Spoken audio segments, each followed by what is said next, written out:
ما أخذ بالقوة لا يسترد بغير القوة،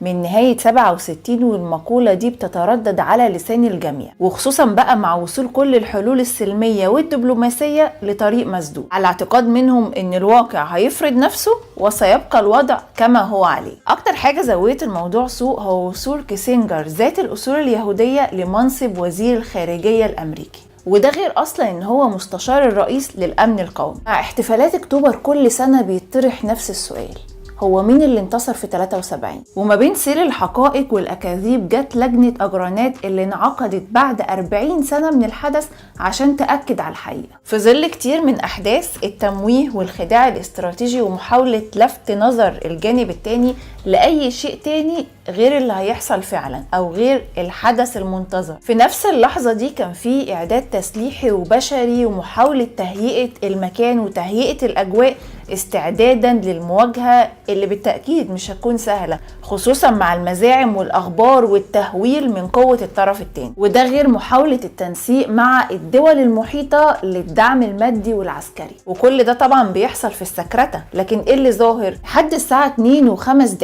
يوم 6 أكتوبر ناس طالعة بتصطاد وبيعوموا في قناة السويس ومش على بالهم أي حاجة أصلا. فطبعا هنا ايه اللي هيجي على بال الطرف التاني؟ الناس دي بتروق على نفسها، مش وش بهدلة. لكن طبعا ما خفي كان أعظم،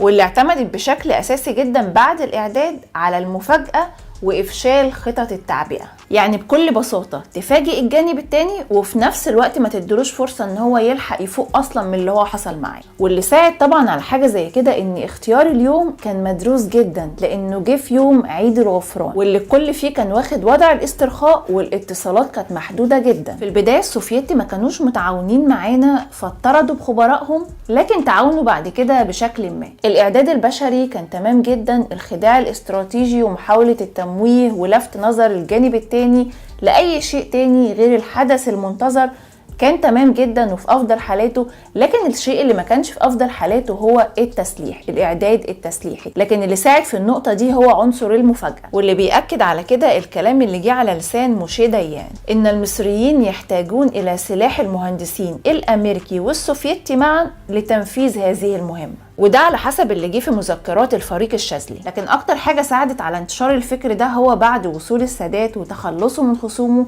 جه 71 هنحارب مش هنحارب، 72 هنحارب لا مش هنحارب، 73 ولحد قبل ما تخلص السنة كان في شك من ان الموضوع ده ممكن يتم. لكن في ظل ده كله كان في استعداد وترتيبات عالية جدا، لان الجانب المصري ما كانش فيه اي قوة عظمى مساندة ليه زي الجانب الاسرائيلي، فكان بيحاول يستغل اي ثغرة لمحاولة الفوز. ولان العلاقات ما بين امريكا والجانب السوفيتي في الفترة دي كانت الى حد ما هادية نسبيا، فكان الجانب السوفيتي ما بيحاولش يستفز الجانب الامريكي بانحيازه للجانب المصري. ومن المحاولات الذكية للتمويه ولفت نظر الجانب التاني لأي شيء آخر غير الحدث المنتظر هو الاتفاق على زيارة من الجانب الروماني كمحاولة للوساطة، والكلام ده كان يوم 8 أكتوبر يعني بعد الحدث بيومين. فاللي هو قبل الحدث ده او قبل اليوم 8 ده اكيد مش هيحصل حاجة. ازاي هكون بتفق على وساطة سياسية وهحارب قبلها بيومين؟ وده غير الاتفاق يوم 5 أكتوبر يعني قبل الحدث بيوم واحد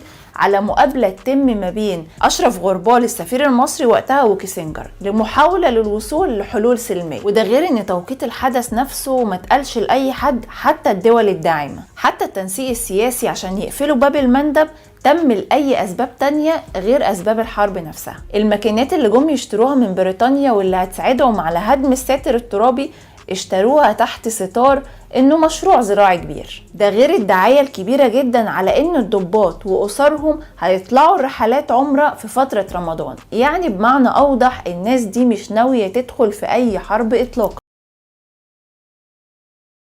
ومن كتر الثقة اللي خدوها على ان الوقت ده مفيش اي حاجة هتحصل فيه اطلاقا ما خدوش بالهم من تسفير اسر خبراء السوفيت. فالتخطيط كله اعتمد على كسر اهم نظريتين لامنهم، وهو عنصر المفاجأة والحرب السريعة الخاطفة. بمعنى أوضح إنه ما يدوش فرصة اللي قدامهم إنه يفوق من الهجمة الأولى. خلال الطلعة الأولى واللي كان اسمها العملية بدر كانت الأمور ماشية تمام جدا، والنصر كان حليف الجانب المصري. من عبور القناة لهدم بارليف لبناء رؤوس الكباري. كل ده كان ماشي تمام، واللي اتغلبت فيها عن جدارة الخطة بدر الهجومية على أبراج الحمام الدفاعية. حد هنا والكلام كله تمام.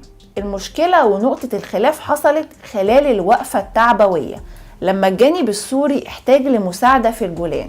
هنا السادات اتحط في مأزق شوية، اما اننا نعمل وقفة تعبوية ونطور الهجوم لمحاولة تخفيف الضغط شوية على الجولان، لكن في الحالة دي هيكون غرب القناة مكشوف تماما، او اننا نكتفي باللي احنا وصلنا له. لكن اللي حصل هنا كان الاختيار الاول، وفعلا اكتشفته طائرات الاستطلاع واللي اتعرف وقتها بثغرة الدفرسوار. بالرغم ان كان في هدنة في الوقت ده في 22 اكتوبر، الا انهم بمجرد ما عثروا على الثغرة دي كسروا الهدنة، وكانت محاولتهم هنا والامل بالنسبة لهم هو السيطرة على مدينة السويس. لكن طبعا جهود اهلها ووقفتهم القوية جدا ما ساعدتهمش على انهم يوصلوا للهدف ده، وقدر اهل السويس يخرجوهم بعد ما سابوا كمان دباباتهم. وبكده 24 اكتوبر هو عيد محافظة السويس القومي. وفي اللحظة دي اخيرا اتدخلت الامم المتحدة باتفاق فض الاشتباك. طيب يفضل هنا برضو السؤال، هو مين اللي انتصر؟ بكل بساطة النصر او الهزيمة بيتحدد بتحديد الهدف. طب يا ترى كان ايه هو الهدف اصلا؟ إزالة الجمود العسكري. إن الجمود العسكري واللي اتحدد بوقف إطلاق النار ده يتكسر، وده حصل في 6 أكتوبر. تاني حاجة تسبيب أضرار أو خسائر للجانب التاني، وده برضو حصل في البداية. تالت حاجة ودي بقى الأهم هي تحرير سيناء على مراحل متتالية. بمعنى أوضح يعني لو ما خدتهاش كلها مش هسيبها كلها، بمعنى إني هفضل متواجد في المكان أحسن ما أسيب لك الجمل بما حمل تفعل ما تشاء. وده على حسب اللي كتبه وأرخه المشير أحمد إسماعيل. طيب ده كله كان بالنسبة للأهداف اللي كان منتظر إنها تتحقق. أما بالنسبة للجنة أجرانات اللي انعقدت بعد 40 سنة من الحدث، واللي هدفها التحقيق مع أكبر القادة العسكريين بسبب النتائج اللي وصلوا لها والإخفاقات اللي حصلت معاهم، فده في حد ذاته يعتبر أكبر دليل على النصر. كده نكون خلصنا اهم الافكار اللي كنت حابه اشاركها معاكم. حبيت اشارك معاكم الحلقه النهارده والكتاب بسبب 6 اكتوبر. يسعدني جدا طبعا لو عجبتكم الحلقه ودعمتوها بلايك واشتركتوا بالقناه لو لسه بتشوفوني لاول مره، وفعلوا جرس الاشعارات عشان يوصلكم كل الفيديوهات الجديده اللي بتنزل على القناه. اشوفكم على خير ان شاء الله في فيديو جديد. مع السلامه.